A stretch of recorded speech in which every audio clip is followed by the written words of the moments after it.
Human respiratory system. You can see at your screen the figure of the respiratory tract start from nasal cavity and ends up in the lungs, terminate with the help of alveoli.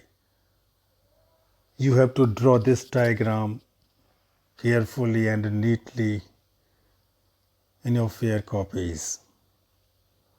Also mention the alveoli looking aside in the diagram. Respiratory system of human is consist of nose, pharynx, larynx. Larynx means sound box. Trachea, that is windpipe. Trachea divided into bronchi, and lungs consist of alveoli.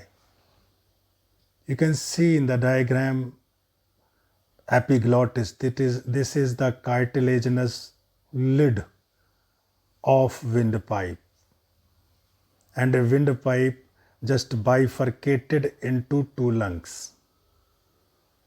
First of all, I will discuss the nasal passages in human beings, figure 6.9 of the NCERT book.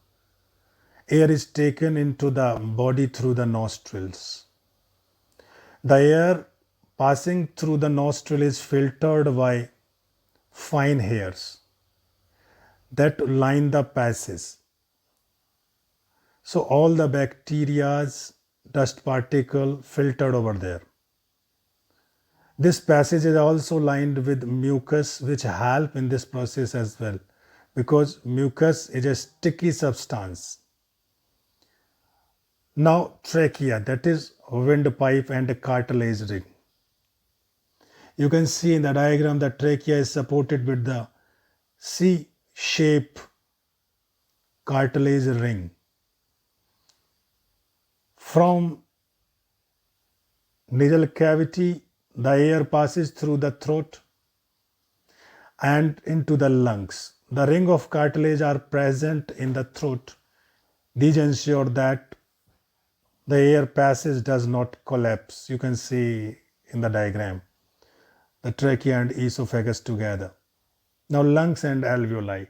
When trachea bifurcates or divides into lungs, into a smaller tube, that is bronchi divided into bronchioles and that terminate into balloon-like alveoli.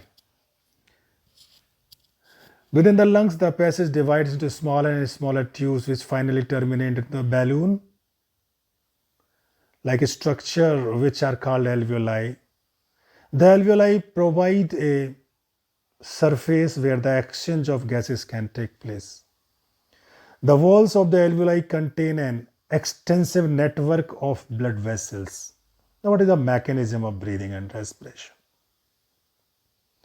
When we breathe in, that is inspiration, we lift our ribs and flatten our diaphragm, and the chest cavity become larger as a result. You can see at the diagram. Because of this, air is sucked into the lungs and fills the expanded alveoli. The blood brings carbon dioxide from the rest of the body for release into the alveoli, and the oxygen in the alveolar sac is taken up by the blood in the alveolar blood vessels to the transported to all the cells of the body. But there is a residual volume of the air in the lungs. During the breathing cycle, when air is taken in and let out, the lungs always contain a residual volume of air so that there is sufficient time for oxygen to be absorbed and for the carbon dioxide to be released. This residual volume is of much importance during when there is a lack of oxygen or lack of air in surroundings. Now come to the point, that is respiratory pigment, that is hemoglobin. When the body size of animal is large, the diffusion pressure alone cannot take care of the oxygen delivery to all parts of the body. Instead, respiration pigment take up oxygen from the air in the lungs and carry it to the tissue which are deficient in oxygen before releasing it. In human being, the respiratory pigment is hemoglobin, which has a very high affinity for oxygen. This pigment is present in the red blood corpuscles. Hemoglobin. Now, do you know smoking is injurious to health? Lung cancer is one of the common cause of death in the world. The upper part of the respiratory tract is provided with a small hair-like structure called cilia. These cilia help to remove germs, dust and other harmful particles from inhaled air. Smoking destroys these hair, due to which germs, dust, smoke and other harmful chemicals enter lungs and causes infection, cough and even lung cancer. So be careful during smoking. Do you know that carbon dioxide is more soluble in water? This is much more important question, student. Carbon dioxide is more soluble in water than oxygen